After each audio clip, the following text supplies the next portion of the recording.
ଆଜିକାଲି ପିଲାମାନଙ୍କର ଯେଉଁଭଳିଆ ବେଙ୍ଗଖିଆ ପାଟି ହେଲାଣି ସବୁବେଳେ କିଛି ଚଟପଟା ଖାଦ୍ୟ ଖୋଜନ୍ତି। ଚାଲନ୍ତୁ ଆଜି ୟୁନିକ୍ ଟେଷ୍ଟରେ ଗୋଟେ ସିମେଇର ବ୍ରେକଫାଷ୍ଟ ବନେଇବା।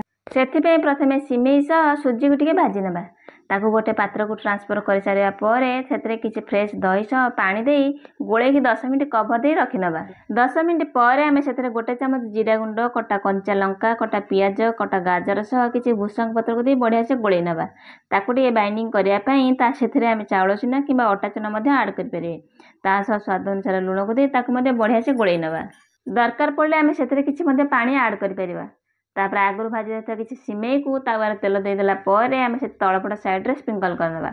ତାପରେ ବ୍ୟାଟରକୁ ପତଳା ପତଳା କରି ଦେଇଦେଲା ପରେ ଉପରେ ମଧ୍ୟ କିଛି ସିମେଇକୁ ସ୍ପ୍ରିଙ୍କଲ୍ କରିନେବା। ଦୁଇ ପଟେ ଏପଟ ସେପଟ କରି ସେକିଦେଲା ପରେ ଆମର ସିମେଇର ଗୋଟେ ୟୁନିକ୍ ଟେଷ୍ଟର ବ୍ରେକଫାଷ୍ଟ ପୁରା ରେଡି। ଥରେ ଏଇ ପ୍ରୋସେସରେ ସିମେଇର ଗୋଟେ ବ୍ରେକଫାଷ୍ଟ ବନେଇକି ଖାଆନ୍ତୁ। କେମିତି ଲାଗିଲା କମେଣ୍ଟରେ ସିଓର ଜଣେଇବେ। ରହିଲି, ନମସ୍କାର, ଜୟ ଜଗନ୍ନାଥ।